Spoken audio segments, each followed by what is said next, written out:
what is going on, and welcome back to What Shall We Do Next. I'm Mike, your host, and I hope you guys are having the best day ever. Before I get started, guys, if you are new here, please subscribe if you haven't already done that. We're on the road to 82,000 subscribers, and I would love you to join me on this journey. So hit subscribe and join the fam. And also, guys, go follow me on all my social media. Links are in the description. I have Facebook, Twitter, Instagram, and even Snapchat, so go follow me on all of those. And as you guys know, I recently started a Facebook account, so you can add me on Facebook, and we can be Facebook friends, so go do that. Link is in the description. And finally, be sure to turn on the notification bell, right?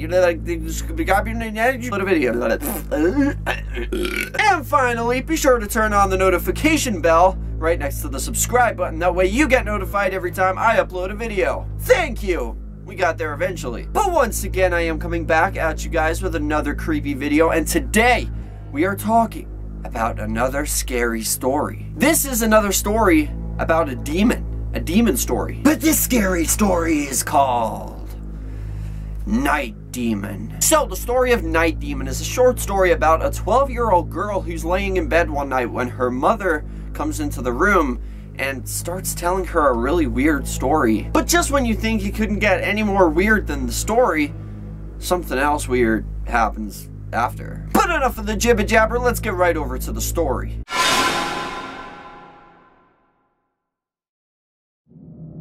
Once upon a time, there was a pretty little princess who lived in a castle, and she knew the Muffin Man.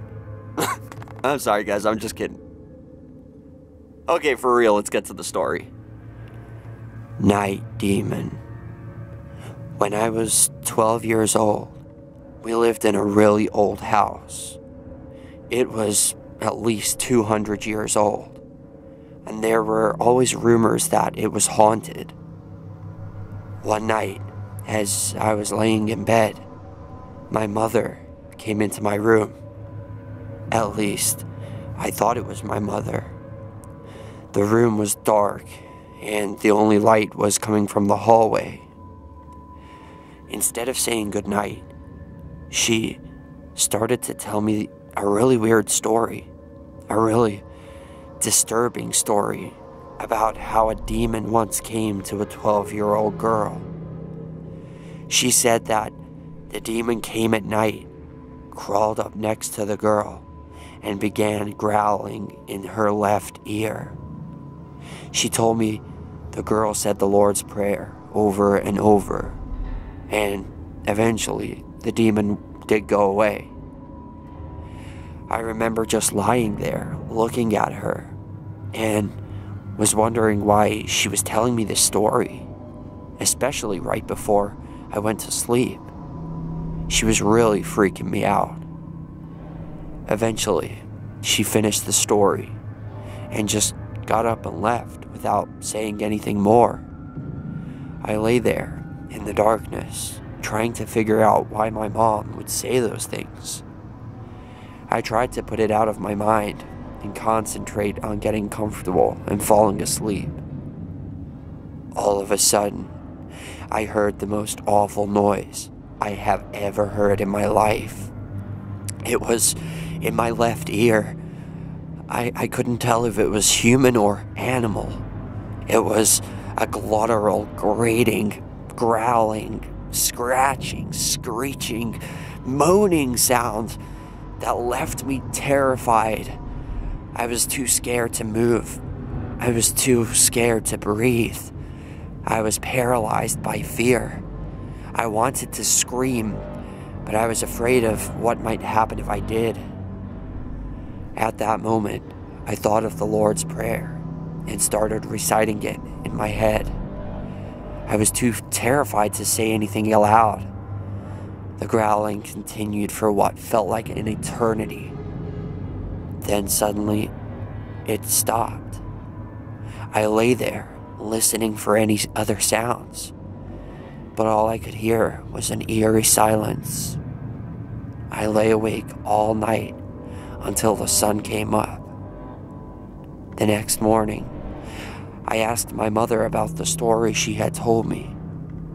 She claimed that she knew nothing about it. She said she had never come into my room the previous night. What she said scared me even more than the growling itself. That wasn't me, she protested. Why would I tell you such a horrible story? Why would I scare you like that at bedtime?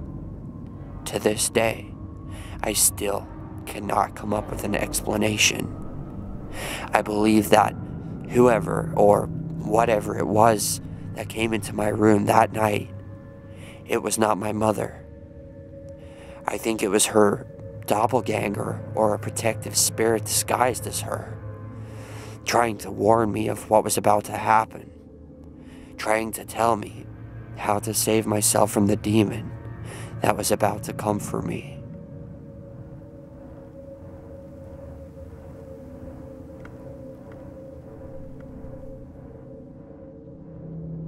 Wow, that is the end of that, guys. I did not expect that. Well, I did because I kind of read the story before.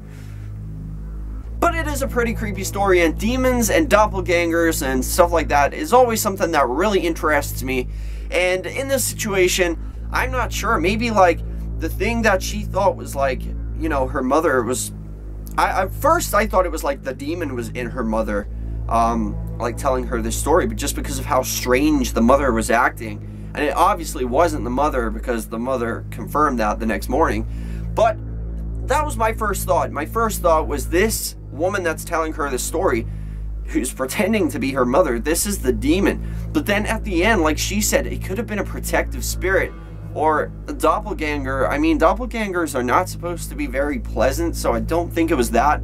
But it could have been like something like a protective spirit disguised as her mother, because I think if it showed up as something else or someone else, that would have freaked her out and she would have screamed and not listened to the story. But because it looked like her mother, it was able to keep her calm, and she was able to listen and hear the story about this 12-year-old girl who had a demon climb into bed with her and start growling in her ear, and the way to get rid of that was to say the Lord's Prayer over and over. So, I don't know, maybe this was like a protective spirit that came along and told her the story in disguise as her mother to keep her calm. And this little girl remembered that this was like a warning because it was going to happen that night. And then this demon did show up, and it got in bed with her. It started growling in her ear like... But probably a lot less creepy than that. So because the girl actually listened to the story, she knew that the Lord's Prayer was going to fix this problem. The Lord's Prayer was going to get this demon to go away. But if she hadn't had that visit from the mother ghost woman, spirit, protective person, then she wouldn't have known to say the prayer, and therefore this thing wouldn't have, you know, like been blown away by the prayer. It would have probably ate her or killed her or done other things. But my question to all of you for question of the day is, what do you think happened in this situation? What do you think that thing was that was like looking like her mother? Do you believe it was a ghost? Do you believe it was the demon? What do you think it was? Let me know in the comment section. That is question of the day. But thank you guys so much for watching. I hope you enjoyed this video. I'm sorry about the little prank at the beginning. I thought, yeah, maybe you guys want to hear a princess story one day. I don't know. Maybe. I'll think about it. But thank you guys so much for watching. If you enjoyed this video, please slap a like on it. Let's see if we can go for 52 billion likes on this video. I would really appreciate that. And if you guys didn't see my previous video, which was about, it was also a demon story. It was about this guy who, well, I'm assuming it was a guy. I don't know. It doesn't actually say. I guess I just assumed genders. Ooh. But it's about this guy who doesn't really know if he believes in God or not, and he comes up with the idea, if I can prove demons exist, then I will be able to prove that God exists too. So what does he do? He starts screwing about with the dark arts and the black magic and trying to summon demons and crazy stuff like that. And he doesn't exactly get the answer he was looking for. But if you guys are interested in watching another demon video and you didn't see that, click on here when the outro comes on. If you click it right here, it will take you to the previous video. Or if you just want to see another random video, you can click this side and it will take you to a random video, depending on what your, you know, search history is. But that is all for now, guys. I'll see you guys back here tomorrow. Remember, the most important thing of all, chase your dreams. I love you all. Don't let anybody bring you down. And yeah, I'll see you guys tomorrow for another video. Peace out.